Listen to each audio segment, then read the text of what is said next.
Hey guys, Pastor Darvin here from Mission Lakewood. So excited that you're here with us for this devotion. We're going to be headed back into the Psalms today. And so if you have your Bible with me, turn to Psalm 56. It's a psalm by David, and it starts like this. Be merciful to me, my God, for my enemies are in hot pursuit. All day long they press their attack. My adversaries pursue me all day long. In their pride, many are attacking me. So here's when this takes place in David's life. David has been declared that he's going to be the king by God, but he's not king yet. King Saul is still king. He does not like that David thinks he's going to be king someday, of course. And so Saul is pursuing David. David is running away, but he gets kidnapped, he gets seized, he gets taken by the Philistines. And so the Philistines are kind of waiting around to hand David over to Saul. So all David can see is enemies. All he can see is a really difficult situation. There's a lot of fear involved in that. I mean, all he's imagining is going to happen is either Saul's going to come get him because Saul, thinks that David's trying to take his spot as king, and Saul said, I'm going to kill you when I get a hold of you, or the Philistines are just going to keep him and kill him too. Because remember, the Philistines, if you remember the story of David and Goliath, it was the Philistines that had Goliath as their champion, and David killed that guy. He killed their best soldier, and so they have a lot against him too. So he's thinking he's going to die either way. There's a ton of fear involved in this, right? All he can see is these enemies around him. But he says this in verse 3, when I am afraid, I put my trust in you. In God, whose word I praise. In God I trust, and I am not afraid. What can mere mortals do to me? Now, it's going to be really obvious what he's talking about here. He's talking about fear and trust. He's already said it twice, right? Fear and trust is what this chapter is going to be all about. So he continues in verse 6. They conspire, they lurk, they watch my steps, hoping to take my life. This is what he's fearing. Because of their wickedness, do not let them escape. In your anger, God, bring the nations down. Record my misery. List my tears in your scroll. Are they not in your record? Then my enemies will turn back when I call for help. By this I will know that God is for me. In God, whose word I praise. In the Lord, whose word I praise. In God I trust and am not afraid. What can man do to me?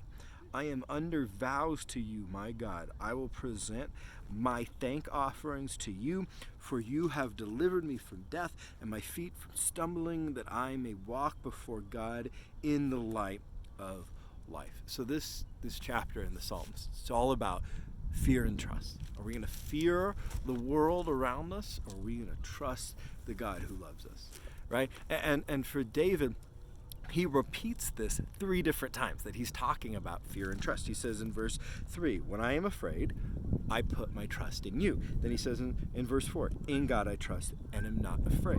And then he comes back in verse 11, in God I trust and am not afraid. Sometimes in a lot of David's writings, it's very clear what he's talking about, right? He keeps repeating himself. It's all about trust and fear. He's going to choose to trust the God who loves him instead of the fear around him. Fear and trust. It really makes me think about the story from Mark 4. It's the story of Jesus calming the storm.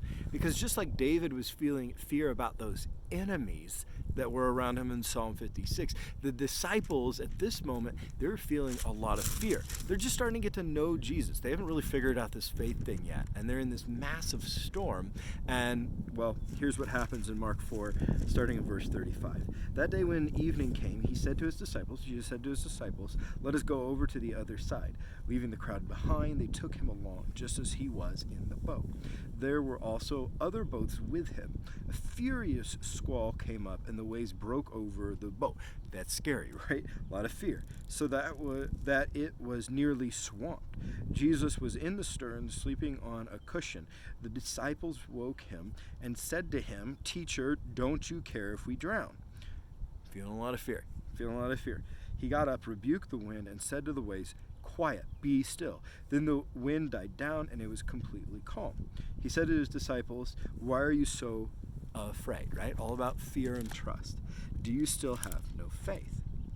And then verse 41, get how the disciples respond to this, because they don't get it yet by this point. This is verse 41, Mark 4, they were terrified and asked each other, Who is this?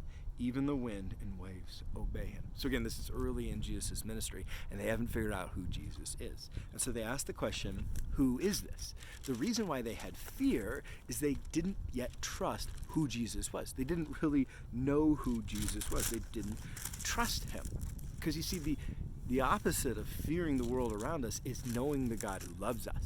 And they did not know. And so they were like, who is this guy? Who is this Jesus? We don't know who he is. He could even calm the wind and the waves. And that's really why fear popped up in their heart in the first place. They didn't know who he was. So going back to Psalm 56, do we see David telling us he knew who God was? Well, yeah, that's why he could say, in God I trust and am not afraid. He knew the God who loved him. And so here's 3 things that he knew about God that we need to know deep in our hearts to drive out fear, right? To be able to trust him. We need to know these 3 things. God is merciful. Verse 1. God is merciful. He tells God, be merciful to me, my God. He knows that God is a God of mercy. He knows that God is a God of mercy. God is always in the business of forgiving, of not giving us what we deserve. That's who God is. And he trusted that. He trusted that God was going to give him mercy. Then in verse 9, he says, God is for me, meaning God's going to be with me. God, I trust that you're for me. I don't know exactly how this is all going to end out. I mean, the Philistines have me. Saul's pursuing me. I don't know exactly how this is going, but I do know you're for me. I do know you're with me, right? I do know that you're present, even as I sit in this Philistine jail. And then in verse 13, he says, you have delivered me. He knew that God was a deliverer. He knew that however the situation went, even if he died, God would still deliver him. He'd still spend forever with him. So he knew that the only options, because God is a deliverer, his only options were he'd deliver him and he wouldn't be a captive anymore, he'd be safe, or he would die and he'd still be delivered into an eternity with Jesus. Right? So he knew these 3 things about God. That God's a God of mercy, verse 1. That God is for me, verse 9. For me, with me. And then he delivers. That he's a God of deliverance, verse 13. The reason that David could say, in God I trust and am not afraid, the reason that his fear could be driven out by his trust for God is because he knew who God was. He knew who God was. So he could trust the God who loved him more than the world that surrounded him. This is the same for us. Right now, there are so many reasons to fear. So many reasons to fear. Work changing, finances are getting difficult for a lot of us. Housing situations, maybe for you, you're just fearing the future and what this all is going to bring. Maybe you're fearing actually getting the virus. Maybe you're fearing how your kid's school or your work, whatever. There's like a million things to fear right now in this world, right? So are you going to fear the world around you, or are you going to trust the God who loves you?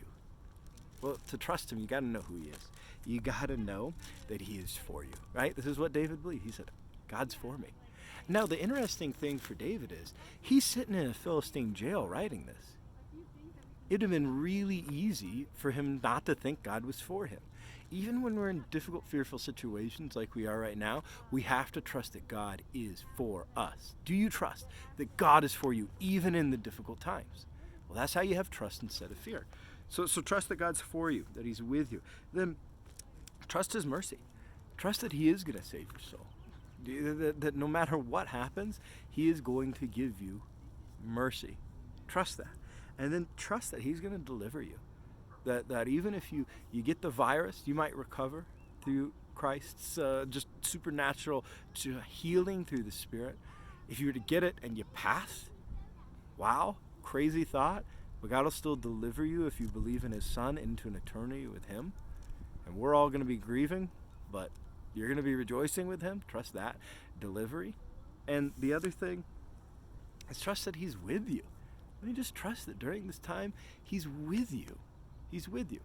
If you want to drive out your fear during this really crazy time, just like David was living through this crazy time, and you want to trust God, if you want to be able to say, like David says over and over again, in God I trust and am not afraid. In God I trust and am not afraid. You gotta know the God who loves you. You gotta know who he is more than fearing the world around you. Thanks for being here. Have a great day. God bless.